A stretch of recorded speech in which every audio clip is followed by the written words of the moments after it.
Hello बच्चों, कक्षा 11 भौतिक विज्ञान में हम लोग पढ़ रहे हैं सरल रेखीय गति।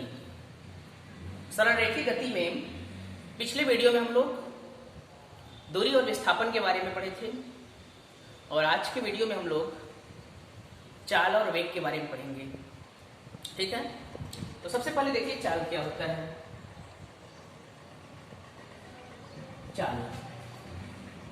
चाल जो होता है यह एकांक समय में चली गई दूरी होती है, यानी किसी वस्तु द्वारा एकांक समय में जो चली गई दूरी होती है उसे हम लोग कहते हैं वस्तु का चाल। जैसे अगर कोई वस्तु 1 सेकंड में 2 मीटर चल रही है तो उस वस्तु का चाल हो जाएगा 2 मीटर प्रति सेकंड।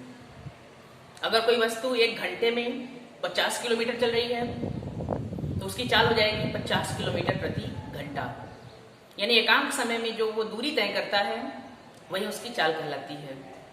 अब अगर हम चाल का फार्मूला देखें तो चाल बराबर हो जाएगा दूरी बटा समय। ये हो जाएगा चाल का फार्मूला। और इसके मात्रक की अगर बात करें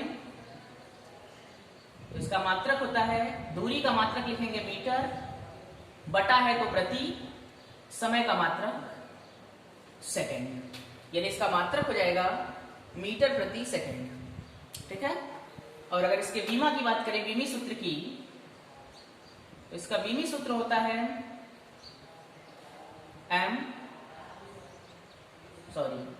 L T पर -1।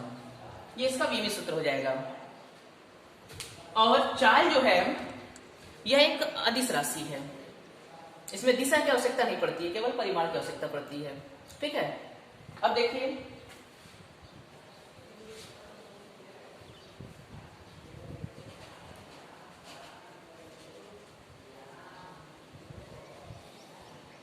चाल के प्रकार हम लोग पढ़ेंगे। अब चाल के प्रकार देखिए, चाल का जो पहला प्रकार है यह आपका है एक समान चाल।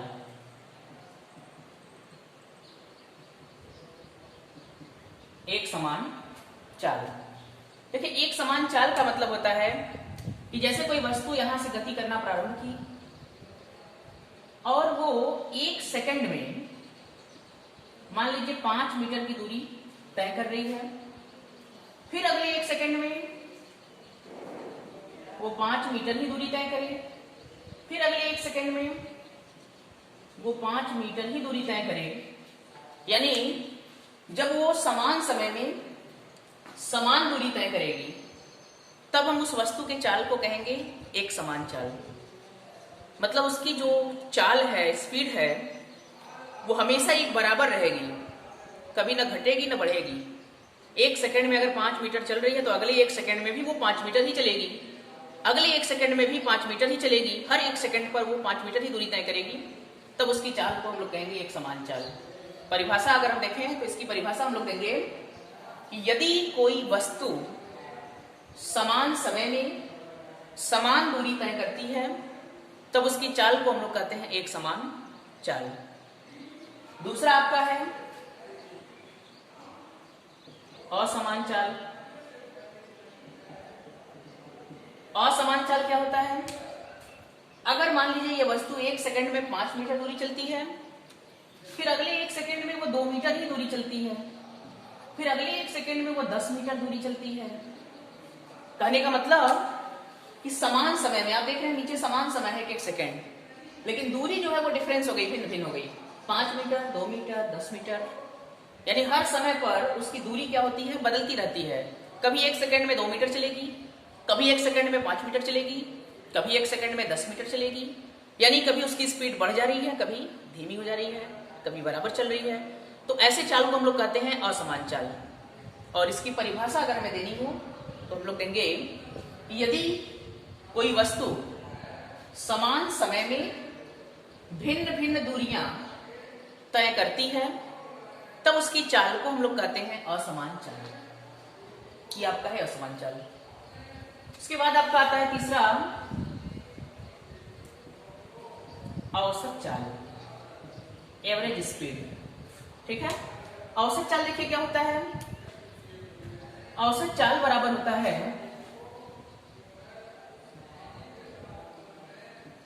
कुल दूरी बटा कुल समय, ये आपका है औसत चाल। मतलब किसी वस्तु द्वारा जो चली गई कुल दूरी होती है और उतनी दूरी चलने में जो वो कुल समय लेता है, इन दोनों का अगर हम अनुपात निकालें तब इसको हम लोग कहते हैं औसत चाल। जैसे मान लीजिए कोई वस्तु 2 सेकंड में 20 मीटर चलती है, फिर अगले 3 सेकंड में 30 मीटर चलती है, तो कुल दूरी हो गया 20 और 30 50 मीटर, और कुल समय हो गया 2 और 3 5 सेकेंड, यानी इसका औसत चाल आ जाएगा 10 मीटर प्रति सेकेंड। ठीक है, इस प्रकार जो है हम औसत चाल निकालते हैं।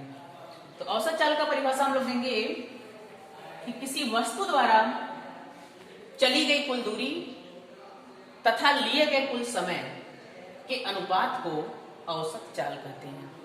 ठीक है, फार्मूला हो जाएगा औसत चाल बराबर कुल दूरी बटा कुल समय।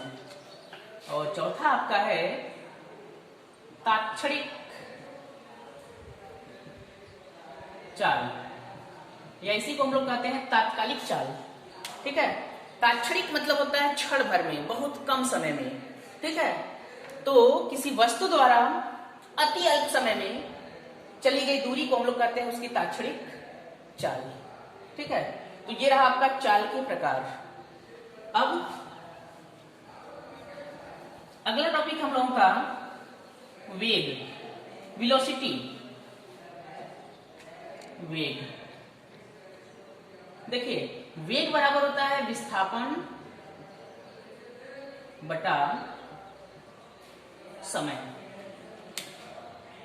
उसमें था दूरी बटा समय और इसमें हो जाता है विस्थापन बटा समय, और दूरी और विस्थापन आपको मैं पिछले वीडियो में बताया था।